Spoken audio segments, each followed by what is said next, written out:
അവസാനം പറഞ്ഞ ആരോപണം ഞാൻ കുരുവട്ടൂര് ത്വരീഖത്തുകാരനാണ്.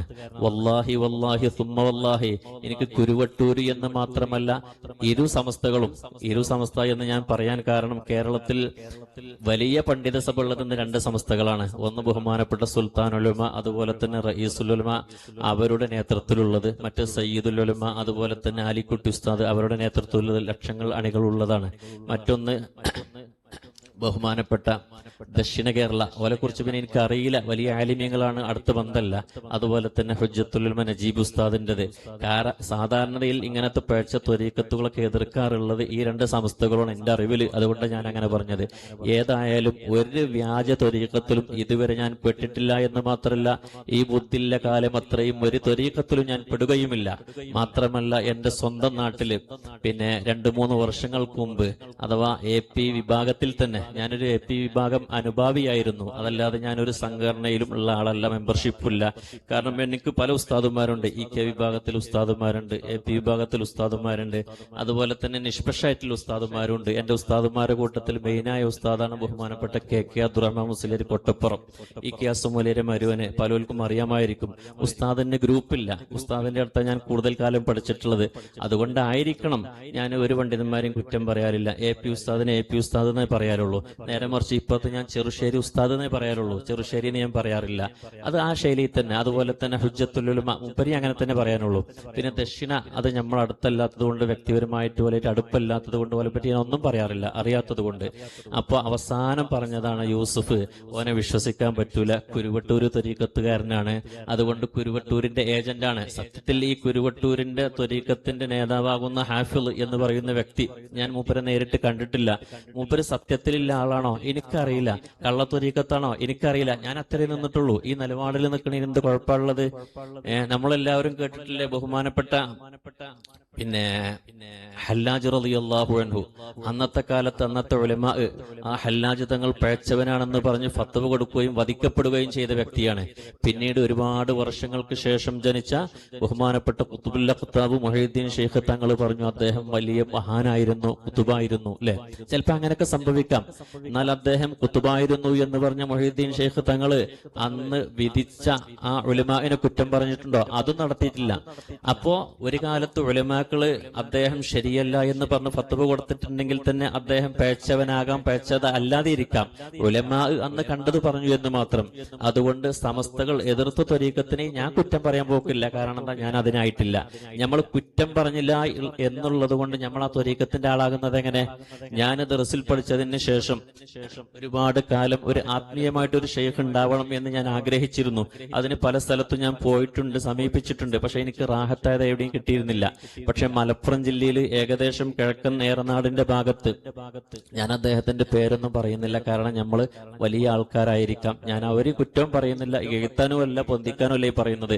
മൂപ്പരടുത്ത് പോയി ഞാൻ പറഞ്ഞു, എന്റെ അവസ്ഥകൾ ഇങ്ങനെയൊക്കെയാണ്, ഞാനൊരു ഷെയ്ഖിനെ തേടി നടക്കുന്നുണ്ട് എന്ന് പറഞ്ഞപ്പോ എന്നെ സ്വീകരിക്കുകയും എനിക്ക് ഒരുപാട് ദിക്റുകൾ തരുകയും ഒരു ത്വരീഖത്ത്, ആ ത്വരീഖത്തിന്റെ പേര് ഞാൻ പറയുന്നില്ല, കാരണം ആ ത്വരീഖത്തിന്റെ പേര് പറഞ്ഞാൽ തന്നെ അദ്ദേഹമാണെന്ന് പലർക്കും മനസ്സിലാവും. അങ്ങനെ ആഗ്രഹമില്ലോര് ഇൻഷാ അള്ളാഹ് എന്നോട് വ്യക്തിപരമായി ചോദിച്ചാൽ ഞാൻ കാര്യങ്ങളൊക്കെ പറഞ്ഞുതരും. അദ്ദേഹത്തിന്റെ അടുത്ത് പോയി എനിക്ക് കാര്യങ്ങളൊക്കെ പറഞ്ഞപ്പോ എനിക്ക് ആ ത്വരീഖത്ത് തന്നു. ഞാൻ അദ്ദേഹത്തിന്റെ അടുത്ത് പോയത് ആകെ 3 പ്രാവശ്യമാണ്. ഫസ്റ്റത്തെ വട്ടം പോയി ത്വരീഖത്ത് തന്നു. രണ്ടാമത്തെ സമയത്ത് ഞാൻ ക്ഷണിച്ചത് അദ്ദേഹത്തിന്റെ മൂല്യമാരാകുന്ന ശിഷ്യന്മാര് മാത്രം കൂടുന്ന ഒരു യോഗത്തിലേക്കാണ്. അന്നും പോയി. അൽഹംദുലില്ലാഹ്, അന്ന് എനിക്ക് കുഴപ്പങ്ങളൊന്നും ഉണ്ടായിരുന്നില്ല, അതൊക്കെ കൊണ്ടുവന്നിരുന്നു. മൂന്നാമത്തൊരു തവണ ഞാൻ ഒറ്റയ്ക്ക് ക്ഷണിക്കാതെ പോകുമ്പോ അദ്ദേഹത്തിന്റെ റൂമിൽ ഒരു ഉസ്താദ് ഇരിക്കുന്നുണ്ട്. അദ്ദേഹത്തിന്റെ പ്രശ്നങ്ങളും പ്രതിസന്ധികളൊക്കെ പറയാൻ വേണ്ടി വന്നതാണ്, കാരണം വലിയൊരാളല്ലേ എന്നുള്ളത്. അപ്പൊ അദ്ദേഹം റൂമിലിരിക്കുന്നുണ്ട് ഉസ്താദിന്റെ അടുത്ത്, ഷെയ്ഖിന്റെ അടുത്ത്. ആ റൂമിന്റെ പുറത്ത് അദ്ദേഹത്തിന്റെ ഭാര്യ ഇരിക്കുന്നുണ്ട്. അപ്പൊ ആ ഉസ്താദ് ഇറങ്ങിയതിന് ശേഷം ഞാനത് കയറാം എന്നുള്ള നിലക്ക് ഞാൻ വാതിൽക്ക് നിൽക്കുക. പിന്നെ ഇദ്ദേഹം കണ്ടിട്ടില്ല, ഈ ഷെയ്ഖ് കണ്ടിട്ടില്ല. അപ്പൊ ഇങ്ങനെ ഇരിക്കുന്ന സമയത്ത് ചോദിക്കുന്നുണ്ട് വന്ന ആളോട്, നിങ്ങൾ എവിടുന്ന? ഇന്ന സ്ഥലത്ത് നിന്നാണ്. നിങ്ങളെ പേരെന്താ? എന്നെ പേരാണ്. നിങ്ങൾ ഏത് കോളേജിലായിരുന്നു പഠിച്ചത്? അദ്ദേഹം പറഞ്ഞ മർക്കസിലാണ്, സഖാഫിയാണ്. അപ്പൊ ഈ ഷെയ്ഖ് അദ്ദേഹത്തിനോട് പറയുന്നുണ്ട്, എന്ത് നിങ്ങൾ മർക്കസ് പോയത്, വേറെ ഏതെങ്കിലും കോളേജിൽ പോയി കൂടെയെന്നോ? എന്നിട്ട് സഖാഫി അതിനൊന്നും മറുപടി പറഞ്ഞിട്ടില്ല. കാരണം അദ്ദേഹത്തിന്റെ ഒരുപാട് പ്രതിസന്ധി പറയാൻ വന്നതല്ലേ. എന്നിട്ട് ഈ ഷെയ്ഖ് തന്നെ അദ്ദേഹത്തിനോട് പറഞ്ഞു കൊടുക്കുന്നുണ്ട്, മർക്കസ് ഒരു ബർക്കത്തില്ലാത്ത കോളേജാണ്. കാരണം അദ്ദേഹം എന്ന് പറഞ്ഞ എ പി ഉസ്താദിനെയാണ് അദ്ദേഹം ഉദ്ദേശിക്കുന്നത്.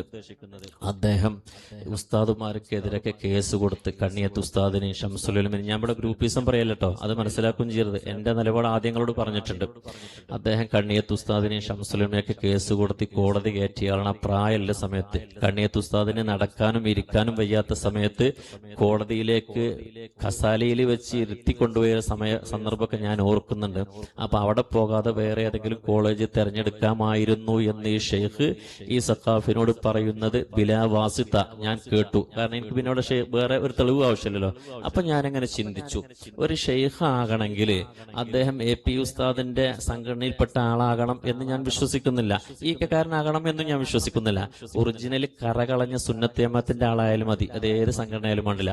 പക്ഷേ ഏത് സംഘടനയിൽപ്പെട്ട ഷെയ്ഖ് ആണെങ്കിലും ഷെയ്ഖ് അല്ലാത്തവരും, കാരണം ഷെയ്ഖ് എന്ന് പറഞ്ഞാൽ തന്നെ അഹദുംബി അഹബത്തക്കൽ വറഅ് എന്നല്ലേ, അപ്പൊ വറഅ് ആണല്ലോ.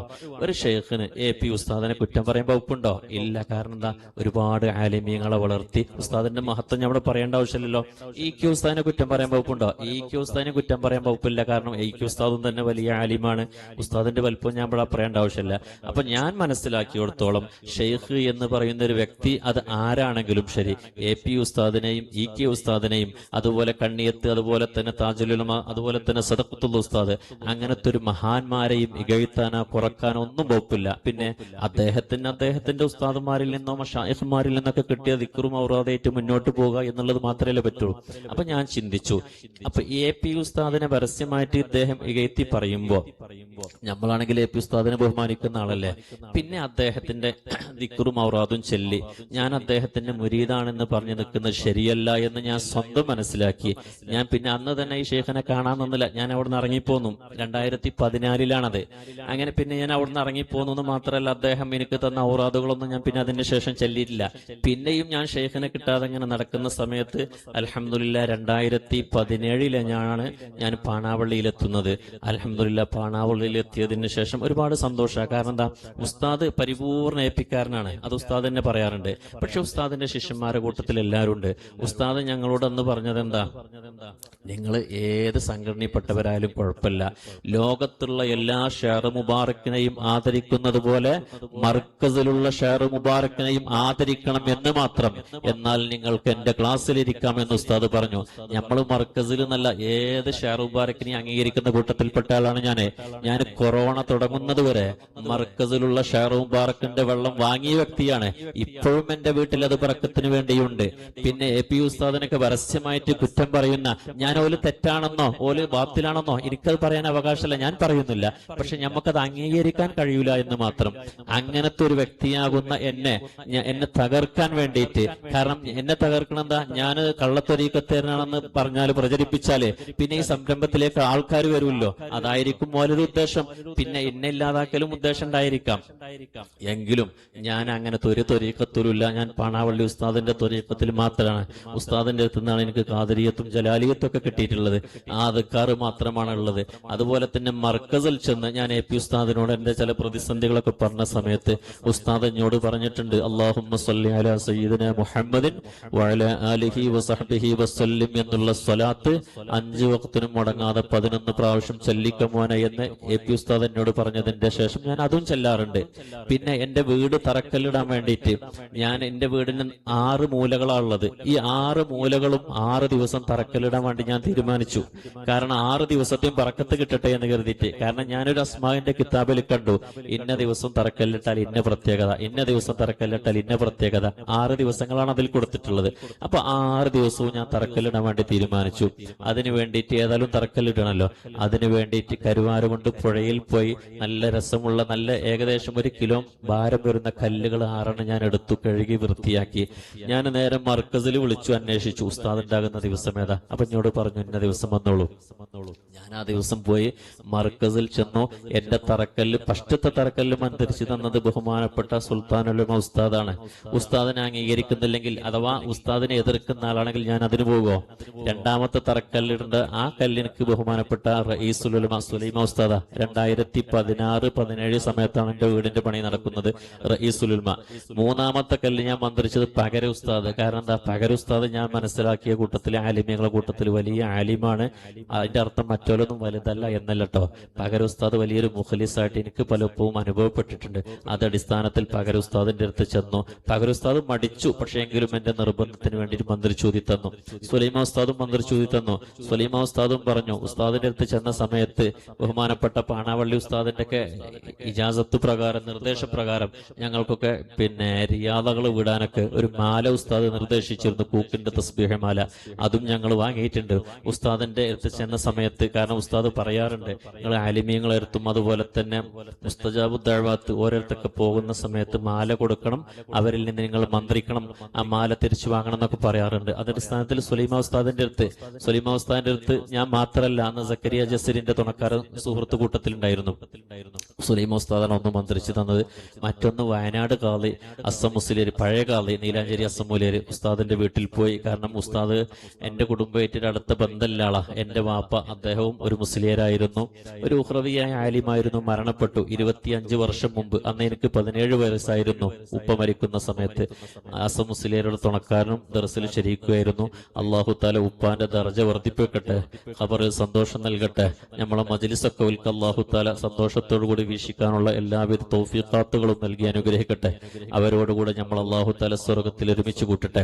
അപ്പൊ ഞാൻ പറഞ്ഞു വന്നത്, ഈ സമയത്ത് പാണാവള്ളി ഉസ്താദിന്റെയും അടുത്തേക്ക് എത്തുന്നതിന്റെ മുമ്പ് പിന്നെയും ഷെയ്ഖില്ലാതെ അലയുന്ന സമയത്ത് ഞാന് സ്വന്തം നിലക്കൊരു ഫാത്തിഹ കെട്ടിക്കൂട്ടി എന്ന് പറഞ്ഞത് റസൂലുള്ളാഹി സ്വല്ലല്ലാഹു അലൈഹി വസല്ലം തങ്ങൾ മുതൽ തുടങ്ങി ആദം നബി അലൈഹിസ്സലാം മുതലുള്ള ഖുർആനിൽ പറഞ്ഞ 25 പ്രവാചകന്മാര്, അതുപോലെ തന്നെ ജിബ്രീൽ അലൈഹിസ്സലാം മുതലുള്ള പ്രധാനപ്പെട്ട 10 മലക്കുകൾ, അതുപോലെ തന്നെ നമ്മളെ ഖുത്ബിയത്തിന്റെ മുമ്പ് പറയുന്നുണ്ടല്ലോ ഹസ്തഷ്കലൈക്കുഷ് എന്നൊക്കെ പറഞ്ഞ് ഓലൊക്കെ ഉൾപ്പെടുത്തിയിട്ട് എന്റെ നാട്ടിന്റെ പരിസരത്തുള്ള അറിയപ്പെട്ടുന്ന പഴയ ആലിമ്യങ്ങളൊക്കെ ഉൾപ്പെടുത്തിയിട്ട് ഒരു ഫാത്തിഹ ഉണ്ടാക്കി. അതിൽ ജീവിച്ചിരിക്കുന്ന 2 വ്യക്തികളുള്ളത്. ഒന്ന് ബഹുമാനപ്പെട്ട എന്റെ ഷേഖ് പാണാവള്ളി ഉസ്താദാണ്. അള്ളാഹു ദർജ ആഫിയത്തുള്ള ദീർഘായുസ് നൽകട്ടെ. രണ്ടാമത്തെ വ്യക്തി സുൽത്താനുൽ ഉലമ AP ഉസ്താദാണ്. ഞാൻ AP ഉസ്താദിന്റെ സംഘടനയിൽ മെമ്പർഷിപ്പില്ല ആളല്ലെങ്കിലും ഉസ്താദിനെ ഞാൻ ആദരിക്കുന്നു, ബഹുമാനിക്കുന്നു എന്നുള്ളത് കൊണ്ടാണ് എന്റെ ഫാത്തിഹയിൽ ജീവിച്ചിരിക്കുന്ന 2 ആൾക്കാരെ കൂട്ടത്തിൽ ഒന്ന് AP ഉസ്താദ്. ഞാനത് വർഷങ്ങൾ മുമ്പ് ഓതൽ തുടങ്ങിയതാ. ഇന്നും ഞാനത് തുടരുന്നുണ്ട്. അതുകൊണ്ട് അല്ലാഹു തആല എനിക്ക് ഒരുപാട് മഹത്വങ്ങൾ എനിക്ക് സ്വന്തം തന്നത്, എനിക്ക് പല അനുഭവങ്ങളുണ്ട്. അങ്ങനെ നിൽക്കുന്ന സമയത്താണ് നമ്മൾ ബഹുമാനപ്പെട്ട സക്കരിയ ജസരി ദർസിലിന്റെ ശരീക്കാണെന്ന് പറഞ്ഞു. എന്റെ താഴെ കിതാബുകളും ഞാൻ മേലിൽ വെച്ചു. അങ്ങനെയും ചില കിതാബുകളൊക്കെ ഉണ്ടായിട്ടുണ്ട്. ഞാൻ അദ്ദേഹം ഗൾഫൊക്കെ നിർത്തി നിൽക്കുന്ന സമയത്ത് ഈ അസ്മാഇന്റെ മേഖലയിലേക്കും അതുപോലെ തന്നെ ആത്മീയ മേഖലയിലേക്കും ഒക്കെ അദ്ദേഹത്തിന് നിർബന്ധിച്ച് ഞാൻ കൊടുന്നതാ. കാരണം അദ്ദേഹം ദർസൊക്കെ നിർത്തി ഗൾഫൊക്കെ നിർത്തി നിൽക്കുന്ന സമയത്ത് ആ പഴയ വേഷമായിരുന്നു, ഷർട്ട് തൊപ്പിയൊക്കെ ഇട്ട് നിൽക്കുന്ന അവസ്ഥ. ഞാൻ അദ്ദേഹത്തിനോട് പറഞ്ഞു അത് പറ്റൂല, നമുക്ക് ജുബ്ബ വേണം, കരല്ലാത്ത തൂണിടുക്കണം, തലയിക്കെട്ട് വേണം, അതൊക്കെ പറഞ്ഞ് അൽഹംദുലില്ലാഹ് കുറച്ചീച്ച അദ്ദേഹം അങ്ങനെ അതിലേക്ക് എത്തിപ്പെട്ടു. അങ്ങനെ ഞാൻ പാണാവള്ളിന്റെ ക്ലാസ്സിൽ അദ്ദേഹത്തെ ഇരുത്തി. ഞാൻ അദ്ദേഹത്തിനോട് പറഞ്ഞു ഇങ്ങനൊരു ഫാത്തിഹ ഉണ്ട്, എനിക്ക് ആരും ഇജാസത്ത് തന്നതല്ല, അത് വർഷങ്ങൾ മുമ്പ് ഞാൻ തന്നെ ഓർവ ചെയ്തുണ്ടാക്കിയതാണ്. അതിൽ AP ഉസ്താദിന്റെ പേരുണ്ട്, അതുപോലെ തന്നെ പാണാവള്ളിന്റെ പേരുണ്ട്, പാണക്കാട് പൂക്കോയത്തങ്ങൾ പാപ്പാന്റെ പേരുണ്ട്. അത് വേണമെങ്കിൽ ഓതിക്കൊണ്ടു, നമുക്ക് ഒരുപാട് അസറുകൾ ഫലങ്ങൾ അതുകൊണ്ട് കിട്ടുമെന്ന് പറഞ്ഞു. അൽഹംദുലില്ലാഹ് അന്ന് മുതൽ ഇദ്ദേഹം അത് ഓതാറുണ്ട്. അതിന്റെ ഒരുപാട് ഫലങ്ങൾ അദ്ദേഹം തന്നെ എന്നോട് പറഞ്ഞിട്ടുണ്ട്. ഞാൻ വെറുതെ പറയല്ല, അദ്ദേഹത്തിന്റെ സ്റ്റേജ് വരുത്തിട്ടല്ലേ പറയണേ, നിങ്ങൾ ചോദിച്ചു നോക്കാം. അപ്പൊ അത്രത്തോളം AP ഉസ്താദിനെയും പ്രസ്ഥാനത്തെയും ഞാൻ അംഗീകരിക്കുന്നുണ്ട്. അങ്ങനത്തെ എന്നെ കുറിച്ച് കള്ളത്തൊരീക്കത്തരാണെന്ന് പറഞ്ഞവര്, അതുപോലെ തന്നെ വ്യാജനാണെന്ന് പറഞ്ഞവര്, അങ്ങനത്തെ ആൾക്കാരോട് എനിക്ക് ഒറ്റ കാര്യമേ പറയാനുള്ളൂ, അല്ലാ എന്ന് പറഞ്ഞൊരു വ്യക്തി നമ്മളെ എല്ലാരെയും നിയന്ത്രിക്കുന്നുണ്ട്. ഇൻഷാ അല്ലാ ഞാൻ കള്ളത്തൊരീക്കത്തുകാരനാണെങ്കിൽ നിങ്ങൾ പറഞ്ഞിട്ടുണ്ടെങ്കിൽ മഹ്ശറയിൽ വെച്ച് നിങ്ങളുടെ ഒരു കാല് മുന്നോട്ട് വെക്കണമെങ്കിൽ അത് നിങ്ങൾ തെളിയിക്കേണ്ടി വരും. അത്ര മാത്രമേ എനിക്ക് പറയാനുള്ളൂ.